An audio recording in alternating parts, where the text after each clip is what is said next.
1821년 여름이었어요. 평안도 어느 마을에서 한 남자가 갑자기 쓰러졌습니다. 아침까지만 해도 멀쩡히 밥을 먹던 사람이었는데요. 오후가 되자 입에서 쌀뜨물 같은 게 흘러나오기 시작했어요. 설사가 멈추질 않았고 눈이 퀭하게 꺼지면서 피부가 쭈글쭈글하게 쪼그라들기 시작했는데 마치 오래된 말린 과일처럼 됐어요. 손발이 새파랗게 변했고, 그런데 더 무서운 건 이게 하루 만에 벌어진 일이라는 거예요. 아침에 멀쩡했던 사람이 저녁에 시체가 됐습니다. 의원을 불렀더니 환자 얼굴만 보고 그냥 도망쳐버렸어요. 진맥도 안 하고 처방도 없이 그냥 도망쳤습니다. 가족들이 뒤쫓아가서 옷자락을 붙잡으며 살려달라고 애원했지만 의원은 이렇게 말했어요. 이건 내가 손댈 수 있는 병이 아닙니다. 그리고 그 말이 맞았습니다.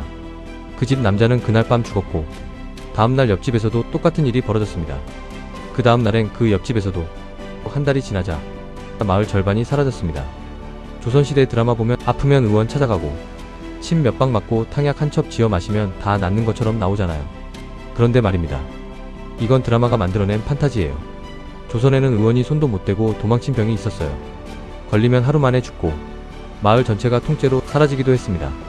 조선 팔도를 휩쓸면서 수십만 명을 죽인 그 병의 이름은 호열자였습니다. 오늘날 우리가 콜레라라고 부르는 바로 그 병이에요. 지금부터 조선이 이 병과 처음 맞닥뜨린 순간부터 의원들이 왜 도망쳤는지, 그리고 살기 위해 백성들이 선택한 소름 돋는 치료법들까지 낱낱이 들여다보겠습니다.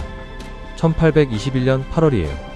조선왕조실록 순조 21년 기록을 보면 평안도에서 처음 이 병이 보고됩니다. 기록에는 이렇게 나와요. 평안도에서 괴질이 크게 번져 사망자가 속출하고 있다고요. 그런데 이 기록이 올라온 게 8월인데요. 9월이 되자 황해도였고 10월엔 한양이었어요. 2달 만에 한반도를 종단한 거예요. 지금으로 치면 부산에서 시작한 전염병이 2달 만에 서울을 덮친 거예요. 당시 조선엔 자동차도 기차도 없었어요. 전부 두 발로 걷거나 말을 타고 이동하던 시대인데도 이 병은 그보다 빠르게 퍼졌습니다. 어떻게 그게 가능했냐고요? 바로 조선의 상업도로 때문이었어요. 이 시기 조선은 장시 경제가 활발했는데요. 5일마다 열리는 장터를 따라 상인들이 움직였거든요. 평안도 장터 상인이 황해도 장터 가고요. 황해도 장터 상인이 한양 장터 가는 거예요. 사람이 움직이는 길을 따라 병도 함께 움직인 거죠. 실록 기록을 보면 그해 전국에서 죽은 사람이 수십만 명이었어요. 일부 기록에는 10만 명 이상이 한 달 사이에 사망했다고 나오는데요. 지금 대전 인구가 약 140만 명 정도 되는데 그 인구의 10분의 1 가까이가 한 달 만에 사라진 거예요. 그런데 이 호열자라는 이름 자체가 굉장히 흥미로워요. 호열자라는 건 순우리말 표기가 아니라 증상을 묘사한 이름이에요. 호랑이가 살을 찢고 뒤틀어버린다는 뜻이거든요. 실제로 콜레라에 걸리면 온몸이 경련을 일으키고 근육이 비틀리면서 극심한 통증이 오는데요. 그 고통이 마치 호랑이한테 물어뜯기는 것 같다고 해서 붙은 이름이에요. 이름에서부터 이미 공포가 느껴지죠. 백성들 사이에서는 다른 이름도 있었어요. 괴질이라고 불렀는데요. 말 그대로 정체를 알 수 없는 병이라는 거예요. 원인도 모르고 치료법도 없고 어디서 오는지도 몰랐으니까요. 당시 조선의학은 기본적으로 음양오행을 바탕으로 했어요. 몸 안에 기운이 막히거나 넘치면 병이 생긴다는 생각이었죠. 그러니 침을 놓아서 기운을 통하게 하거나 탕약으로 몸의 균형을 잡는 게 치료의 전부였어요. 그런데 호열자는 이 원리로는 설명이 안 됐어요. 기운이 막혀서 생기는 병이 아니었거든요. 물을 통해 퍼지는 세균성 감염병이었는데요. 조선 의원들은 세균이라는 개념 자체가 없었으니까요. 환자를 보면 볼수록 이해가 안 되는 거예요.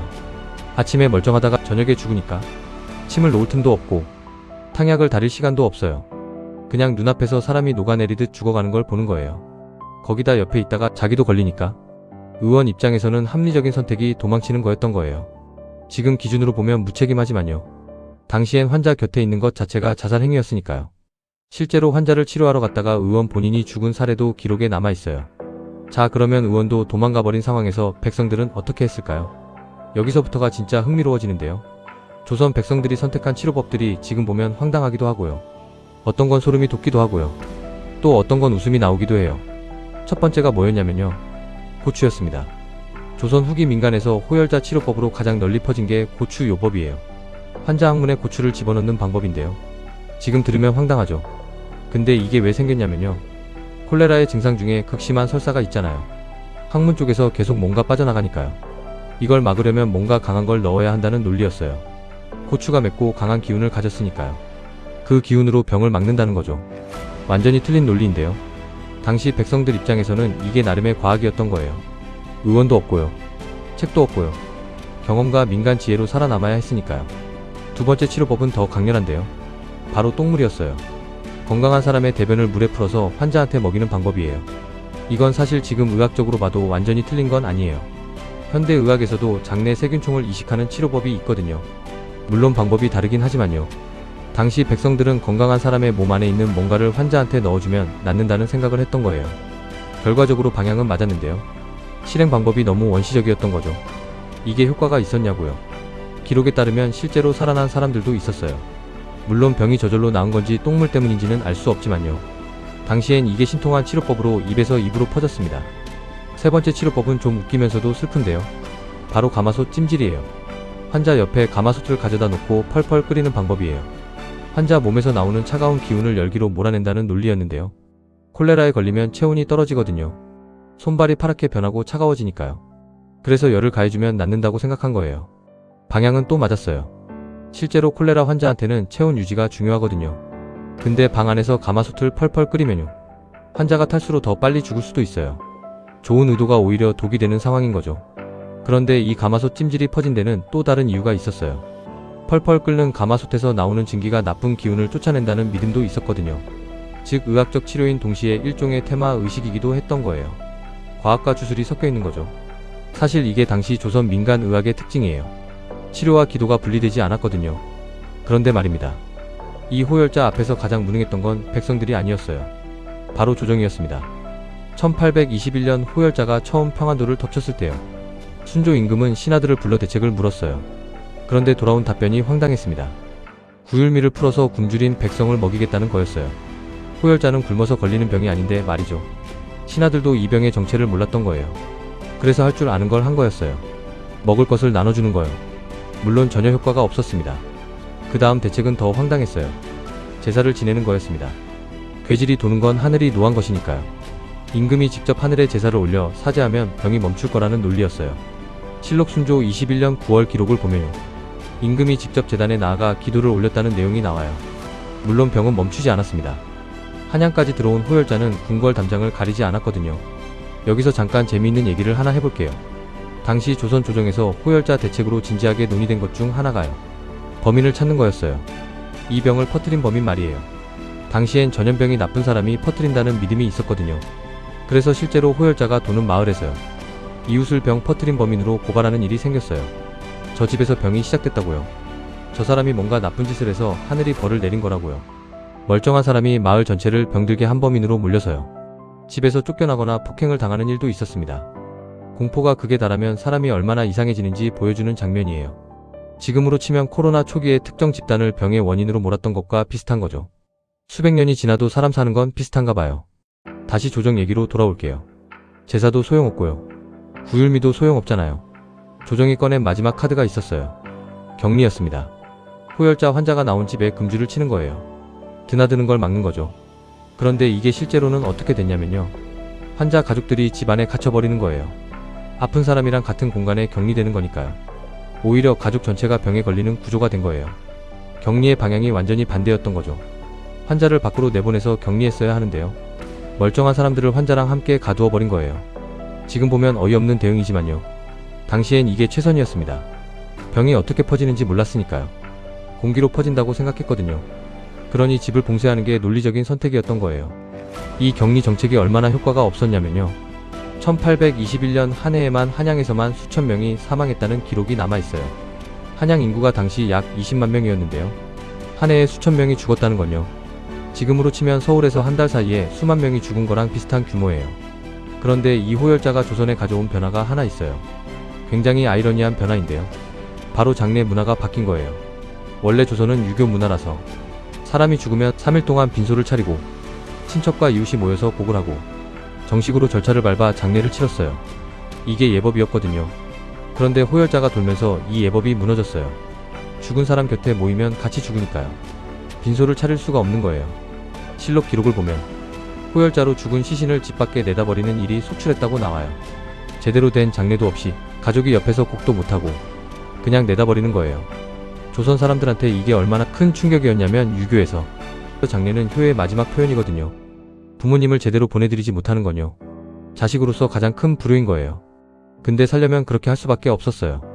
호열자는 이렇게 조선의 가장 깊은 가치관까지 흔들어 버렸습니다. 자, 그럼 다시 민간 치료법으로 돌아올게요. 아까 고추 요법이랑 똥물 요법이랑 가마솥 찜질까지 얘기했죠. 이제부터가 진짜 소름 돋는 것들이에요. 네 번째가 뭐냐면요. 사람 태운 죄였어요. 호열자로 죽은 사람을 태운 죄를 물에 타서 환자한테 먹이는 방법이에요. 지금 들으면 경악스럽죠. 근데 이 치료법이 왜 나왔냐면요. 당시 민간에는 이런 믿음이 있었어요. 호열자로 죽은 사람은 병의 기운을 온몸에 담고 죽은 거라고요. 그 기운을 불로 태우면 정화가 된다는 거예요. 그 정화된 죄를 먹으면 병이 낫는다는 논리였어요. 듣고 보면 나름의 체계가 있는 논리이긴 한데요. 의학적으로는 완전히 잘못된 방법이에요. 오히려 죄 속에 살아있는 균이 남아있을 수도 있어서 더 빨리 죽을 수도 있는 방법이었어요. 다섯 번째는 웃음이 나오는 치료법인데요. 바로 담배였어요. 호열자가 도는 시기에 담배를 피우면 안 걸린다는 믿음이 생겼거든요. 연기가 나쁜 기운을 막아준다는 논리였어요. 그래서 호열자가 도는 마을에서는 아예 어른할 것 없이 담배를 피웠어요. 심지어 아이들한테도 담배를 권했다는 기록이 있어요. 병 걸리는 것보단 담배가 낫다는 거였죠.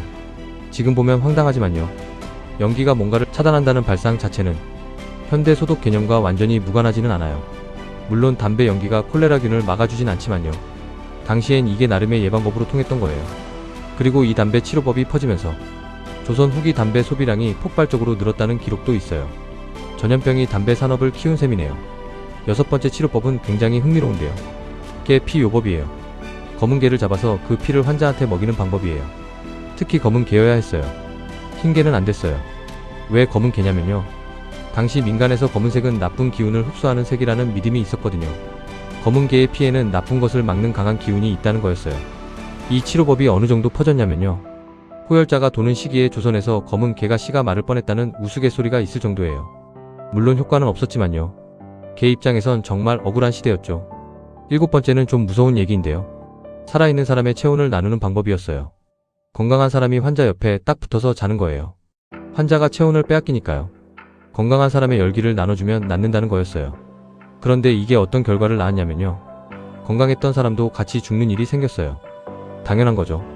환자 옆에 딱 붙어서 자면 콜레라균이 그대로 옮아오거든요. 사랑하는 가족을 살리려다가 본인도 같이 죽는 일이 호열자가 도는 마을에서 수도 없이 벌어졌습니다. 그런데 이 수많은 치료법 중에서 실제로 효과가 있었던 게 딱 하나 있었어요. 그게 뭔지 아세요? 소금물이었어요. 콜레라는 기본적으로 탈수로 죽는 병이에요. 설사와 구토로 몸 안에 수분과 전해질이 빠져나가거든요. 그러니까 물과 소금을 보충해주면 살 확률이 높아지는 거예요. 민간에서 호열자 환자한테 소금물을 먹이는 방법이 전해졌는데요. 이게 현대의학적으로도 맞는 치료법이에요. 물론 당시엔 왜 효과가 있는지 몰랐지만요. 경험적으로 터득한 거예요. 저 집에선 소금물 먹여서 살았다더라 하면서요. 입에서 입으로 퍼진 거죠. 수백 년 전 조선 백성들이 경험으로 찾아낸 치료법이요. 현대의학의 수액치료와 원리가 같았던 거예요.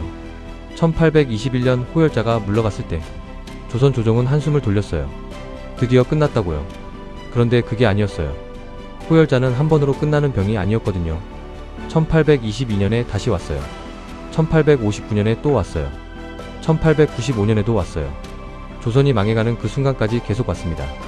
19세기 한 세기 동안 조선에서 호열자로 죽은 사람이 얼마나 되냐면요. 학자마다 추산이 다르긴 한데 최소 수십만 명에서 많게는 100만 명 이상으로 보기도 해요. 조선 후기 전체 인구가 약 1천만 명 정도였는데요. 100년 동안 인구의 10%가 이 병 하나로 사라진 거예요. 그런데 두 번째, 세 번째 호열자가 왔을 때도 조선 조정의 대응은 크게 달라지지 않았어요. 제사 지내고 구율미 풀고 금줄 치는 거요. 첫 번째랑 똑같았어요. 왜 그랬냐면요. 배운 게 없었거든요. 아니 정확히는 배울 수가 없었어요.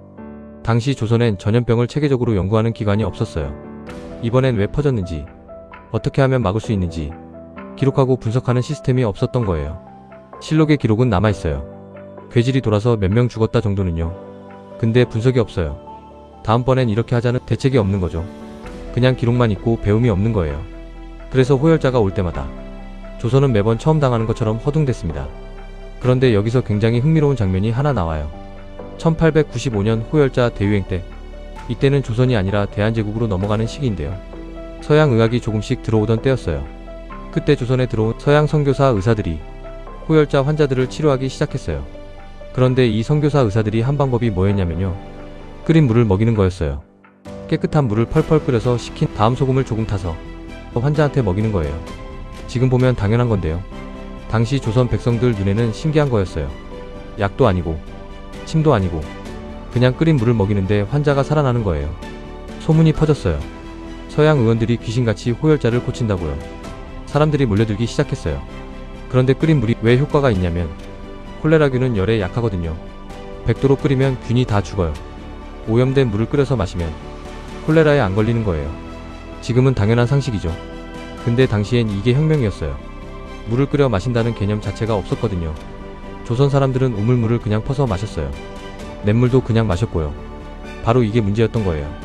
콜레라균은 오염된 물을 통해 퍼지거든요. 감염된 사람의 배설물이 물에 섞이면 그 물을 마신 사람이 또 걸리는 거예요. 조선에서 호열자가 장터를 따라 퍼진 것도 장터에서 같은 우물물을 나눠 마셨기 때문이에요. 한 명이 그 우물에 균을 남기면 그 물을 마신 수십 명이 같이 걸리는 거예요. 의원이 아무리 용해도 막을 수 없는 구조였던 거죠. 자, 그럼 조선 조정 얘기를 다시 해볼게요. 1895년 호열자 대유행 때 이때만큼은 조정이 달랐어요. 고종이 내린 명령이 있었거든요. 물을 끓여 마시라는 거였어요. 전국에 방을 붙였어요. 우물물을 그냥 마시지 말고 반드시 끓여서 마시라는 내용이었어요. 조선 역사상 처음으로 과학적인 방역 지침이 내려진 거예요. 물론 백성들이 처음엔 안 믿었어요. 물을 끓여 마시는 게 병을 막는다고? 그게 무슨 소리냐고. 근데 실제로 끓인 물을 마신 마을에서는요, 호열자 환자가 확연히 줄었어요. 경험이 쌓이면서 조금씩 퍼져나갔습니다. 이제 마지막 이야기를 하겠습니다. 호열자가 완전히 정복된 게 언제냐면 20세기 초였습니다. 콜레라균의 정체가 밝혀지고 백신이 개발되면서부터였습니다. 1883년 독일의 의학자 로베르트 코흐가 콜레라균을 발견했어요. 그리고 얼마 지나지 않아 백신이 나왔고 위생 시스템이 갖춰지면서 수백 년 동안 인류를 공포에 떨게 한 이 병이 드디어 통제되기 시작했습니다. 조선에서 호열자가 처음 돌았던 1821년부터 과학으로 정복되기까지 딱 100년 가까이 걸린 거예요. 그 100년 동안 조선 백성들은 고추를 항문에 넣고 똥물을 마시고 검은 개를 잡아먹으면서 살아남으려 발버둥쳤던 거예요. 그 모습이 지금 우리 눈엔 황당하게 보일 수 있어요. 왜 그런 걸 했냐고요. 근데 생각해보면 그 사람들이 멍청했던 게 아니에요. 그게 그 시대의 최선이었던 거예요. 아는 것 안에서 할 수 있는 모든 걸 했던 겁니다. 사실 우리가 지금 당연하게 쓰는 것들도 100년 후 사람들이 보면 황당하게 느낄 수 있어요. 이게 최선이었냐고요. 우리도 우리 시대의 한계 안에서 살고 있는 거니까요. 호열자가 조선에 남긴 게 하나 더 있어요. 공중보건이라는 개념이에요. 한 사람이 아프면 옆 사람도 아픈 거예요. 내 위생이 내 이웃의 생명과 연결된다는 거예요. 조선 사람들은 이걸 수십만 명의 죽음을 통해 배웠어요. 너무 비싼 수업료였지만요. 그 배움이 지금 우리가 물을 끓여 마시고 손을 씻고 아프면 격리하는 문화로 이어진 거예요. 수백 년 전 호열자 앞에서 죽어간 조선 백성들이 지금 우리에게 남긴 유산인 셈이에요. 살다 보면 우리도 호열자 같은 상황을 만나게 될 겁니다. 원인도 모르고 해결책도 없고 전문가도 손 놓아버린 상황이 올 수 있습니다. 그때 조선 백성들은 포기하지 않았어요.